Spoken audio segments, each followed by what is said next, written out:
আসসালামু আলাইকুম বন্ধুরা, গণিতবিদের নতুন ভিডিওতে আপনাদের সবাইকে স্বাগতম। গণিতবিদের আজকের ভিডিওতে আমি অষ্টম শ্রেণীর পরীক্ষার্থীদের জন্য মূল্যায়ন পরীক্ষা সাজেশন নিয়ে হাজির হয়েছি। আজকের যেই সাজেশনটি শেয়ার করছি সেটি হচ্ছে 15 তারিখে অনুষ্ঠিত হতে যাওয়া বাংলা পরীক্ষার প্রশ্ন।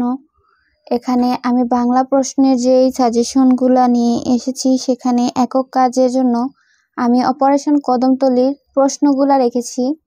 আপনারা এখানে আমি জাস্ট প্রশ্নগুলো বলে দিচ্ছি, আপনারা আনসারগুলা এই ভিডিওর আই বাটনে ক্লিক করে পেয়ে যাবেন। অপারেশন কদমতলির যে চ্যাপ্টারের প্রশ্নগুলো আছে সেগুলো আমি আগেই আমার চ্যানেলে আপলোড করেছি, আপনারা সেখান থেকে দেখে নেবেন।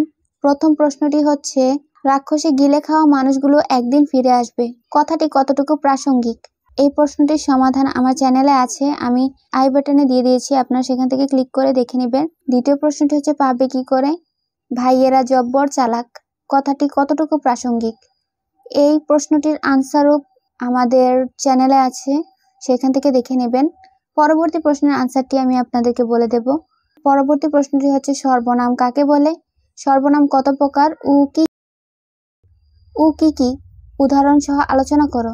এই প্রশ্নটির আনসারে আপনারা লিখবেন, সর্বনাম নামের পরিবর্তে যে সকল শব্দ ব্যবহৃত হয় তাকে সর্বনাম বলে।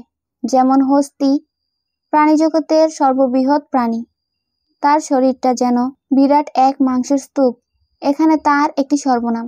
সর্বনাম 3 প্রকার: সাধারণ সর্বনাম, মানী সর্বনাম এবং ঘনিষ্ঠ সর্বনাম। এই 3টা প্রশ্ন আপনারা একক কাজের জন্য পড়তে পারেন। আশা করছি এই 3টা প্রশ্নের সমাধান বুঝতে আপনাদের কোনো অসুবিধা হয়নি। প্রথম 2টার সমাধান আমি আই বাটনে দিয়ে দিয়েছি, আপনারা সেখান থেকে ক্লিক করে দেখে নেবেন।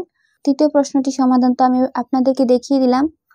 আগামী ভিডিওতে আমি আপনাদের সাথে দলগত কাজের যে প্রশ্নগুলো আছে সেগুলো নিয়ে আলোচনা করব। আশা করছি আপনাদের ভিডিওটি ভালো লেগেছে। যদি ভিডিওটি ভালো লেগে থাকে তাহলে অবশ্যই ভিডিওতে লাইক করুন এবং আপনাদের মূল্যবান মতামত কমেন্টের মাধ্যমে জানান। কোনো সমস্যা থাকলে অবশ্যই জানাতে পারেন, আমি আনসার দেওয়ার চেষ্টা করব। সম্পূর্ণ ভিডিওটি দেখার জন্য ধন্যবাদ। দেখা হবে পরবর্তী ভিডিওতে। ততদিন ভালো থাকুন, সুস্থ থাকুন। খোদা হাফেজ।